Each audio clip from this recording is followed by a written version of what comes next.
Muy bienvenidos de nuevo a un encuentro a través de la Biblia. Vamos a profundizar en el último de los episodios de esta serie. La serie, recordaréis, es sobre el libro de Génesis. Hemos hecho por lo menos una caminata, es decir, una inclusión en el libro en los puntos más importantes. Hemos llegado a decir en alguna ocasión que no deberíamos de llamarle la historia de Abraham o la historia de José, sino el Dios de Abraham, el Dios de José. Y creo que en el tema de hoy, que se lleva por título Israel en Egipto, de nuevo se va a ver la obra de Dios en el corazón. ¿Por qué? Pues porque Egipto es sinónimo en la Biblia de esclavitud. Y sin embargo, detrás está Dios que va a proseguir el plan que trazó con Abraham, con Isaac y ahora con Jacob. Vamos a leer el versículo de introducción que se encuentra en Génesis 47, 27. ¿Quién empieza? Venga. Catalina. Así habitó Israel en la tierra de Egipto, en la tierra de Gosén, y tomaran posesión de ella, y se aumentaran, y se multiplicaran en gran manera. Muy bien. La última historia de la serie es Jacob y José juntos. Después de todo aquello que pasaron, de todo aquello que vivieron, y tenemos un final de la historia que aparentemente y circunstancialmente va a ser un final feliz. El reencuentro de una familia. Otra cosa será lo que pasará después. Vamos a ver a Jacob, a Israel, dejar Canaán para establecerse en Egipto. Allí morirá, dejará sus restos, y aún en este escenario de una gran potencia en la época, la expectativa de la tierra prometida va a ocupar un lugar importante porque Dios nunca se olvidó de su pueblo.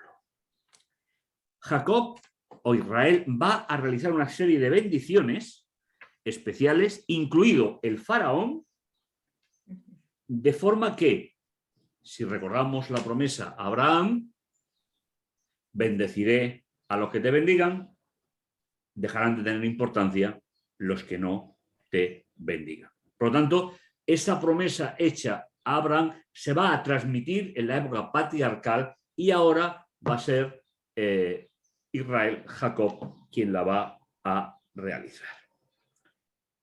Vamos a recordar algún detalle importante de cómo Jacob llega. ¿Os acordáis que en el capítulo anterior dejábamos a los hijos intentando luchar con su propia conciencia? Traedme a vuestro hermano menor, mira que mi padre puede morir, y ahora es el encuentro. Os voy a pedir, por favor, que leamos Génesis 46, 7.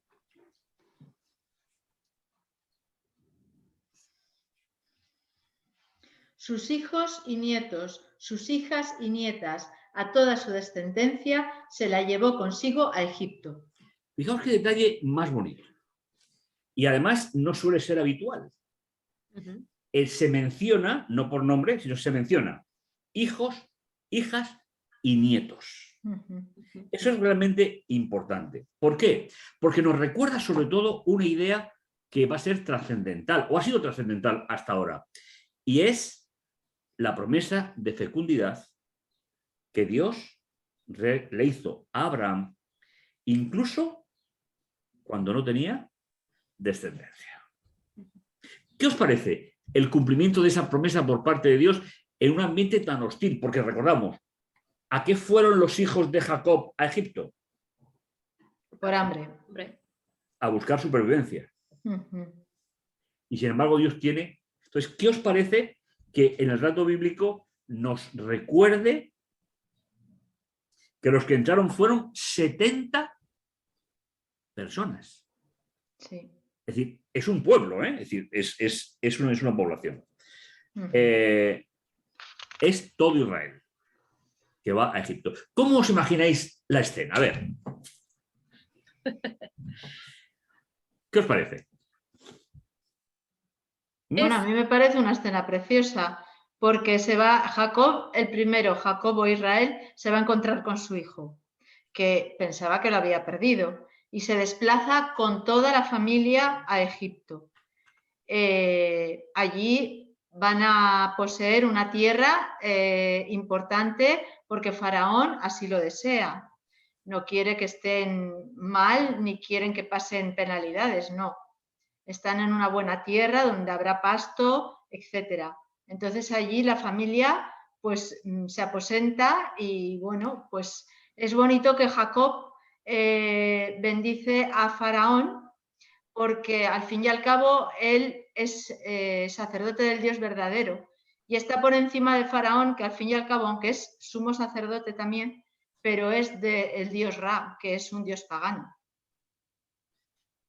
La cuestión de totalidad es interesante. A pesar de que para mí ellos eran nómadas desde hace bastante tiempo y siempre que se movían siempre juntos, como pueblo. Algo que también es interesante para nosotros. Podemos quitar algo, o sea, para donde Dios manda deberíamos ir siempre todos juntos, como ellos lo hacían. Pero sí, que fueran como una familia. Lo interesante para mí es que mencionan las hijas también. Sí. Por una primera vez, lo que para mí es la imagen más completa de un pueblo futuro. O sea, la promesa de salvación no solo para los hijos, que podrían ser los herederos, pero para todos, hijas, nietos, todos. Y todos están incluidos en este proyecto de Dios. Fijaos, desde este momento. Hay un detalle importante y es que cuando se habla de el número de los que entraron, los 70, necesita a las hijas y a los hijos para completar esos 70. ¿Por qué? Recordamos que anteriormente, en Génesis capítulo 10, se nombró que había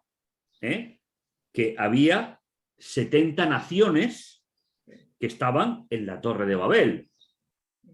Con lo cual aquellos representaban a la humanidad. Y ahora se representa a la totalidad del pueblo de Dios. Y por tanto la historia continúa. La historia va a ir adelante. Cualquier lección espiritual que podemos sacar, estos relatos, ¿por qué están? ¿Qué pensáis? ¿Por qué están en la palabra de Dios? Porque tenemos algo que aprender con ellos. Siempre. Y el autor nos hace algo importante. Nos dice que porque forman parte de la historia de la salvación. Que finalmente es el objetivo fundamental de Dios. Dios tiene que vivir con un ser humano que se equivoca, que se introduce en problemas continuamente, pero continúa el plan de salvación. Jacob se asienta en Egipto. Vamos a leer alguno de los textos, ¿vale? Para que nos podamos situar en el contexto verdadero del tema que nos ocupa. Vamos a leer Génesis 47 del 1 hasta el 4. Vino José y lo hizo saber a Faraón y dijo: mi padre y mis hermanos y sus ovejas y sus vacas con todo lo que tienen han venido de la tierra de Canaán y he aquí están en la tierra de Gosén. Y de los postreros de sus hermanos tomó 5 varones y los presentó delante de Faraón. Y Faraón dijo a sus hermanos: ¿cuál es vuestro oficio? Y ellos respondieron a Faraón: pastores de ovejas son tus siervos, así nosotros como nuestros padres. Dijeran además a Faraón: para morar en esta tierra hemos venido, porque no hay pasto para las ovejas de tus siervos, pues el hambre es grave en la tierra de Canaán. Por tanto, te rogamos ahora que permitas que habitemos tus siervos en la tierra de Gosén. Muy bien. A ver, ¿no os ha llamado la atención que el faraón les pregunte por el oficio de ellos? Hombre, yo me imagino que les querría dar algún cargo en su reino, o que pudiesen ocupar puestos que fuesen de acuerdo con su propia... Es decir, que aquí se ve cómo el faraón va a intentar integrarlos, no descontextualizarlos. Dice también, se muestra inteligente para aprovechar la experiencia de ellos, Claro. e incluso que les sirvan como mayorales para su ganado. Lo tenemos en el 47.6, que no hace falta que lo leamos. Sí, El pero es humilde una cosa- extranjero, ¿sí? No, perdona, pero hay una cosa importante que José les advierte a sus hermanos, puesto que les pueden dar puestos que le pueden comprometer, ya que están en un país politeísta, y les puede comprometer con su creencia en el Dios verdadero. Entonces, él les dice que por favor le digan exactamente cuál es su ocupación, porque si no, se verían igual, pues, absorbidos por el politeísmo, sí. Hay, como acabo de comentar Vicky, hay dos situaciones, la horizontal y la vertical. La horizontal es que puedan servir como profesionales mejor en sus actitudes, y desde el punto de vista vertical, que no les impida romper o seguir caminando con Dios y no les rompa esa relación. Fijaos, el humilde extranjero bendice a Faraón, el gobernante del poderoso ejército. Aquí hay algo importante, y es, ya habéis comentado un poquito, países que adoraban a dioses falsos, y aquí llega el patriarca del pueblo de Dios, más que la función sacerdotal, porque el patriarca es patriarca sobre todo, pero ¿qué hace? Intenta agradecer al faraón que les haya organizado la vida y que se puedan integrar socialmente. La bendición es justamente eso, es la normalización dentro del país de Egipto. Jacob hace otra bendición. ¿Veis? Sí, Jacob está integrando todo lo que le llega de Egipto, lo está integrando en la promesa de salvación de Dios, lo está integrando en el pueblo directamente. ¿Y a quién bendice después de Faraón? A los hijos de José. A sus nietos, que no conocía. A sus nietos, sí, sí. Qué interesante es esta idea. Dice, los dos hijos de José, Manasés y Efraín, son los únicos, según la reflexión del texto, nietos que bendijo Jacob. No bendijo a ninguno de los que estaban con él en su casa. Por lo tanto, son, según la costumbre de la época, y lo vamos a ver en Génesis 48:5, por favor, son elevados de la condición de nietos a la condición de herederos. Y eso va a ser muy, muy importante. Génesis 48:15. ¿15 o 5? Perdón, 15.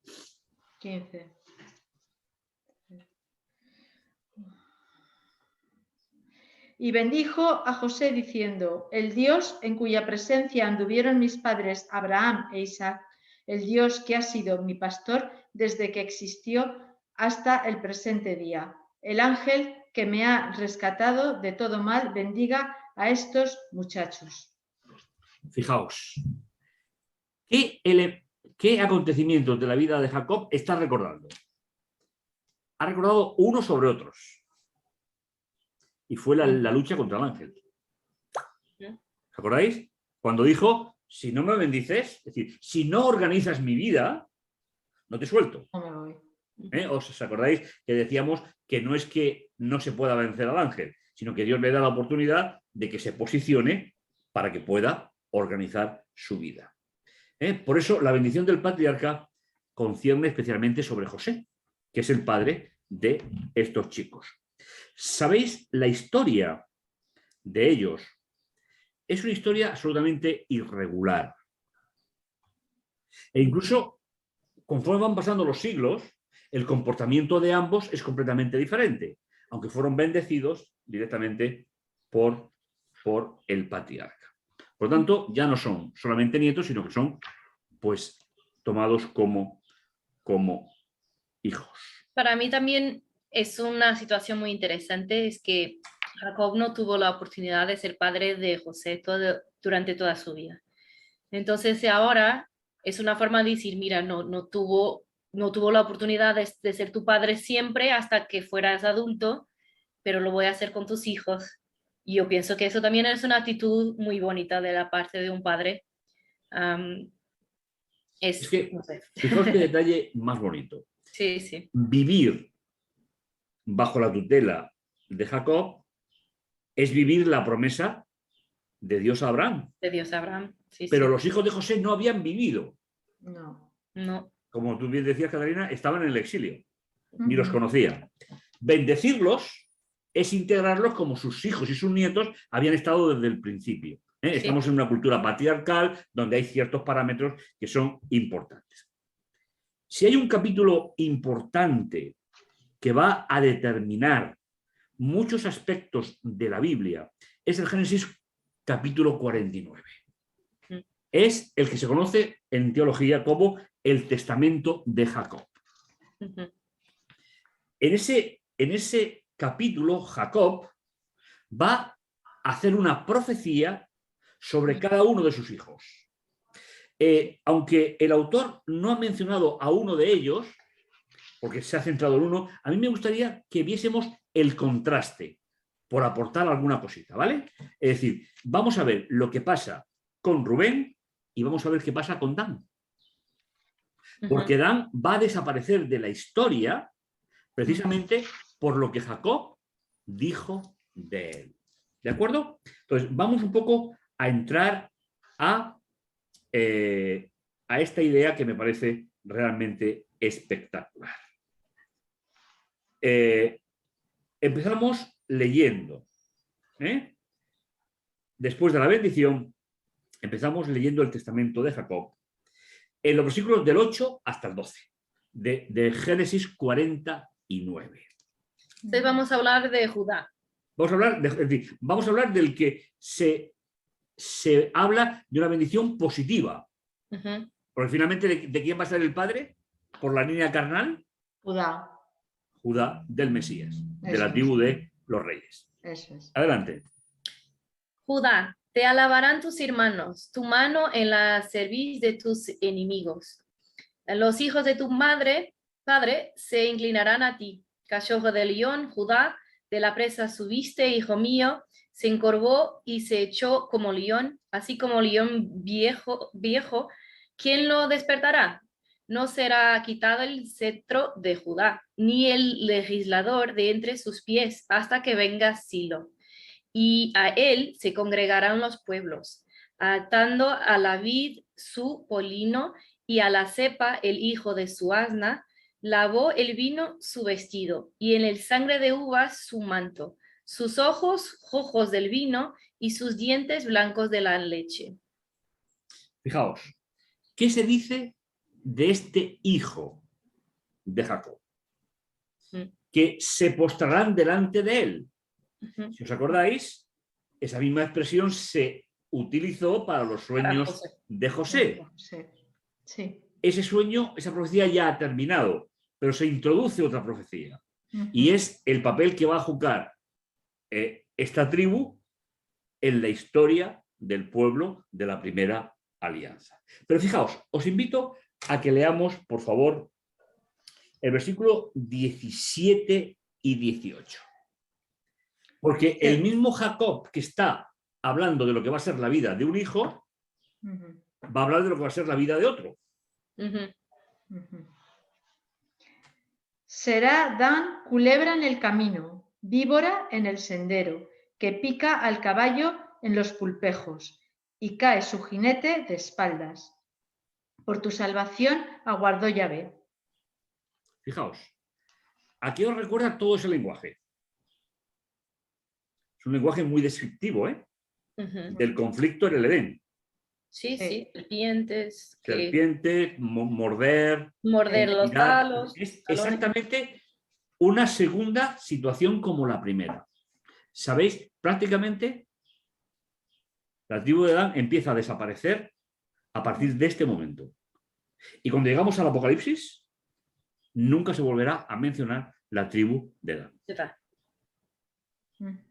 Fijaos lo importante que es para la tradición bíblica de la alianza el testamento de Jacob para sus hijos.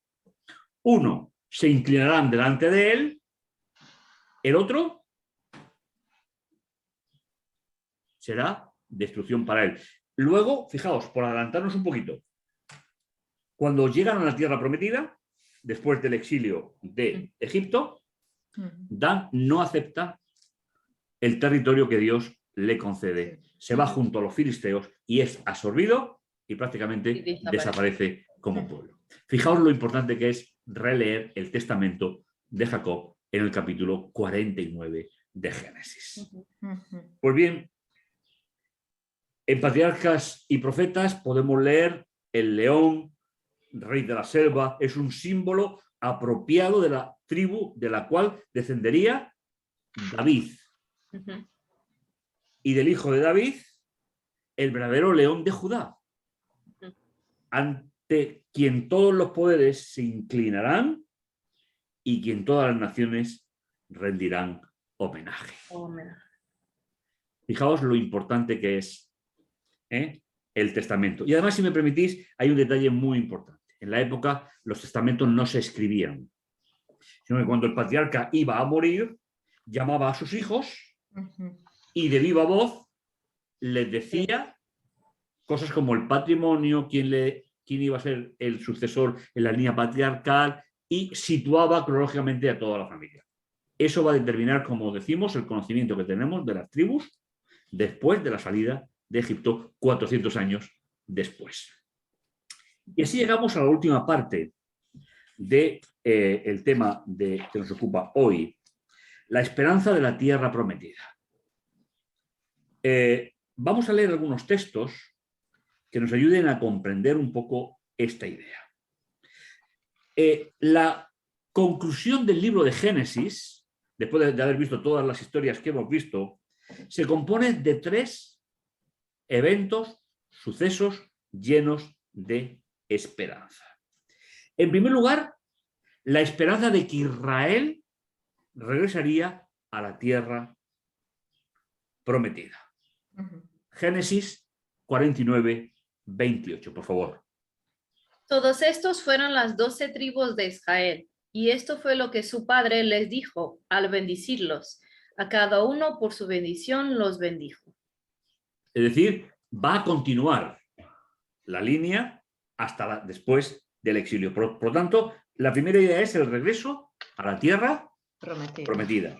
El segundo es muy, muy, muy interesante. Es la esperanza de que Dios finalmente terminará y transformará el mal en bien. Perdone, voy a leer hasta el 29 que dice Venga. esa parte que hablaste. Venga. Les mandó luego y les dijo, yo voy a ser reunido con mi pueblo. Sepultarme con mis padres en la cueva que está en el campo de Fran. Justamente. ¿Veis? Es decir, la primera idea era la esperanza del regreso. Es decir, abandonar la tierra de Canaán era circunstancial, porque era la que se había prometido a Abraham, pero Dios tenía que preservar la vida para que no murieran de hambre. Y esa es una idea importante. La segunda es la esperanza de que Dios transforma el mal en bien. Después de la muerte y el entierro de Jacob, hemos leído, los hermanos de José empezaron a preocuparse por el futuro. Tienen miedo de José, acuden a José y se postran ante él. Vamos a leer Génesis 50, 18.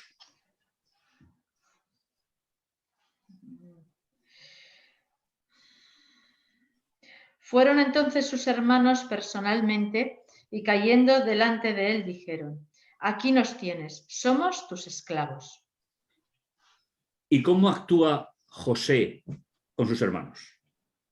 ¿Tenía derecho humano incluso a haberlos exterminado. Sí, Venganza derecho humana, humano, sí. no hay ninguna duda. Ujú. Sin embargo, él le dice Génesis 50, 19. Me parece espectacular, me parece precioso. Y le respondió José, no temáis. ¿Acaso estoy yo en lugar de Dios? Vosotros pensáis mal contra mí, mas Dios lo encaminó a bien para hacer lo que vemos hoy, para mantener en vida a mucho pueblo. ¿Qué os parece esta declaración? A ver, ¿dónde está la venganza? No está. No hay. No hay. ¿O no está como nosotros la entendemos? ¿Por qué? Porque al reivindicarlos, en cierto modo, ¿qué está diciendo? Os postráis delante de mí, la profecía se ha cumplido. Eso es. Y estáis donde yo os dije, pero claro, lo hace de forma positiva. Con lo cual, ese es el valor de José. No buscar la venganza, pero les deja claro cuál ha sido el desarrollo profético. Sí. ¿Os recordáis que decíamos en el capítulo anterior que José, siendo esclavo, dirigió la casa del jefe de la guardia? Siendo esclavo, fue jefe en la cárcel. Y siendo esclavo, es jefe de la casa del faraón. Y es ahí donde, ¿qué tiene el privilegio de hacer? Recordarle a sus hermanos que su sueño era una continuidad del proyecto de Dios. Lo presenta positivo, no lo presenta negativo, si no sería venganza, sino que finalmente recuerda que está ahí. Es verdad que por la decisión de sus hermanos, pero que Dios puede cambiar el futuro, lo puede cambiar para que sean mejor las cosas. Y en tercer lugar, la esperanza de que Dios salve a la humanidad caída. Sí.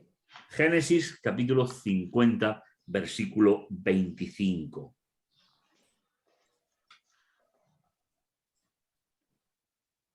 José hizo jurar a los hijos de Ismael diciendo, Dios os visitará sin falta y entonces os llevaréis mis huesos de aquí. A ver, ¿qué es lo importante de ese versículo? ¿Los huesos o la visita de Dios? La visita de Dios. Claro, es decir, si miráis el texto, dice, el Señor os visitará. Y yo quiero que mis huesos vayan a la tumba de mis padres. Pero eso no sucede si Dios no visita al pueblo. Con lo cual, el tercer aspecto es la esperanza de que Dios salva, puede salvar a toda la humanidad. El pueblo volvería a la tierra prometida, el pueblo seguiría su historia y Génesis llega hasta aquí.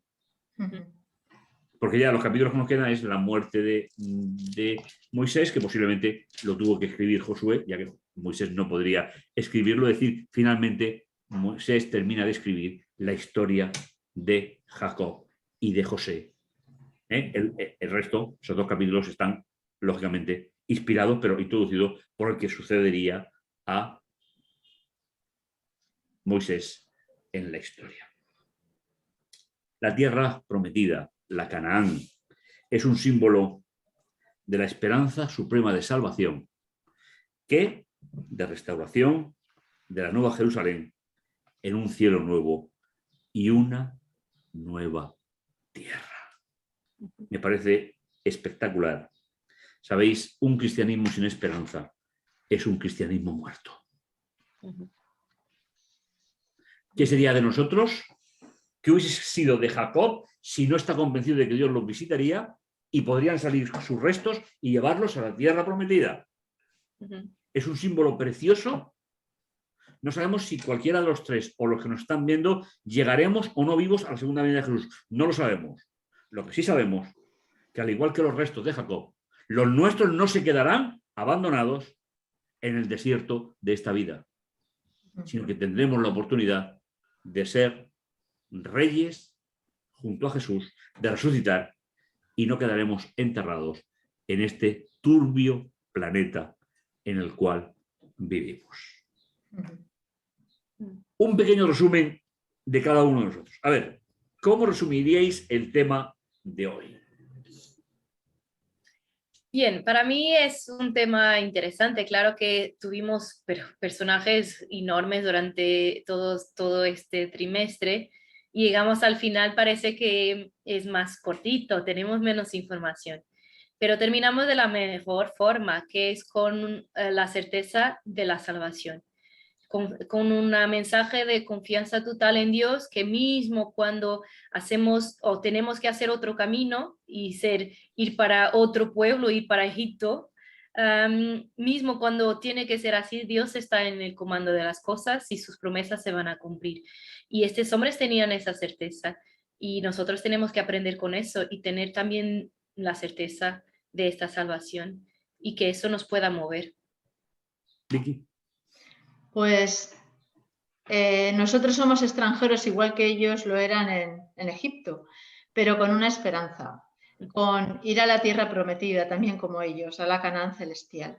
Y a mí lo que me ha gustado del Génesis es que comenzó con, en principio creó Dios los cielos y la tierra, hizo todo perfecto, hizo al ser humano perfecto y que volveremos otra vez, cuando el Señor venga por segunda vez, a estar en esa tierra perfecta y seremos perfectos junto con Él. Yo simplemente deciros que estoy convencido de que nosotros no nos quedaremos en el exilio de esta tierra, sino que hay un cielo nuevo, hay una nueva Canaán, la celestial, preparada para nosotros. Solamente tenemos que continuar junto a Jesús hasta el último momento. No te lo pierdas. ¿Qué os parece si le agradecemos a las personas que nos han seguido? Algunos programas me han sorprendido el número de visualizaciones, gracias a Dios. Eso significa que habéis sido muy buenas participantes. Y me gustaría terminar con una oración para cerrar la serie. No sabemos cómo continuará, pero la serie sí. Así que vamos a inclinar nuestros rostros para orar. Bendito bondadoso Dios que estás en los cielos, te agradecemos, Señor, el privilegio de haber sido instrumentos en tus manos. Eso esperamos, eso creemos, para que podamos, Señor, confiados en ti, esperar ese momento de una nueva tierra, la nueva Canaán celestial. Gracias, Señor, por todo lo que hayamos podido ser útiles a las personas que nos han visto, que han estado con nosotros. Gracias por el trabajo de este equipo. Gracias por el trabajo de Catarina, de Vicky. Gracias, Señor, por las oportunidades que nos has dado de poder participar del estudio de este libro tan importante. En tus manos, Señor, ponemos nuestro corazón, nuestra mente y el trabajo que hemos hecho, para que tú le des la importancia según tu criterio para cada uno de nosotros. Te lo agradecemos, Señor, en el dulce nombre de Jesús. Amén. Amén.